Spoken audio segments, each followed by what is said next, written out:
नमस्कार, मैं हूं फरहान।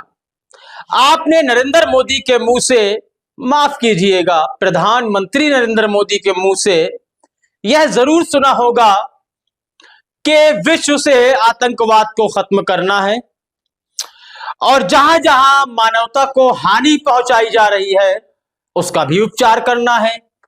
नरसंहार को भारतीय संस्कृति बिल्कुल भी बर्दाश्त नहीं करती, बल्कि भारतीय संस्कृति के अनुसार सच्चाई के रास्ते पर चलना, आतंकवाद के खिलाफ लड़ना, यह बहुत जरूरी है, महत्वपूर्ण है। लेकिन क्या वाकई में ऐसा हो रहा है? असदुद्दीन ओवैसी की जुबानी सुनना बहुत जरूरी है। क्या कहा असदुद्दीन ओवैसी ने? एक्चुअल में, वास्तव में असदुद्दीन ओवैसी ने एक्स पर एक ट्वीट किया। यह ट्वीट क्या है मैं आपको बताता हूं। आपको जानना होगा कि अब तक फिलिस्तीन के 200 पत्रकार इजरायली हमलों में मारे गए हैं। यह पत्रकार हमास से संबंध नहीं रखते थे, बल्कि जो एक पत्रकारिता का धर्म है उस धर्म को पूरा कर रहे थे। लेकिन जब धर्म के रास्ते में मौत हो जाती है तो किसी भाषा में उसे वीर गति प्राप्त करना कहते हैं, तो किसी भाषा में उसे शहादत कहते हैं। तो इन शहीद 200 पत्रकारों को लेकर ओवैसी ने तंज कसा है। आपको यह भी जान लेना बहुत जरूरी है कि इन 200 पत्रकारों की तो मौत हुई है जो फिलिस्तीन के हैं, लेकिन अल जजीरा के भी पत्रकारों की वहां मौत हुई गाजा पट्टी में।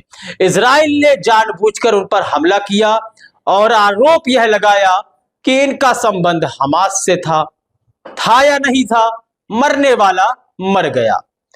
अब इजराइल वहां पर किसी भी बाहरी पत्रकार को, यानी किसी अन्य देश के पत्रकार को मौजूदगी उसकी दर्ज नहीं होने दे रहा है। यानी कि आप चाहते हैं कि गाजा पट्टी में जाके पत्रकारिता करें तो आपको मंजूरी नहीं मिलेगी, और यदि आप घुस भी गए, चाहे आप भारत के हो या पाकिस्तान के हो या सऊदी अरब के हो, अगर आप वहां घुस भी गए तो आपको गोलियों से छलनी कर दिया जाएगा और आप वहां मारे जाएंगे। तो इसको लेकर ओवैसी ने कहा है कि भारतीय संस्कृति को ध्यान में रखते हुए नरसंहार की आलोचना करने वाले, आतंकवाद की आलोचना करने वाले यशस्वी 56 इंच की छाती वाले प्रधानमंत्री क्या इजराइल की आलोचना कर सकते हैं? यह सवाल पूछा है। पीएम मोदी ने अब तक जवाब नहीं दिया, लेकिन इसका जवाब मेरे पास है। इजराइल की कभी भी आलोचना नहीं की जाएगी पीएम मोदी के द्वारा। वह कभी भी फिलिस्तीन के पक्ष में खड़े हुए नजर नहीं आएंगे।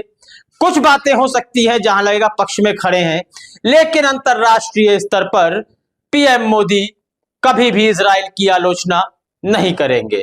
यह मुझे लगता है, और आपको क्या लगता है आप कमेंट सेक्शन में बता सकते हैं।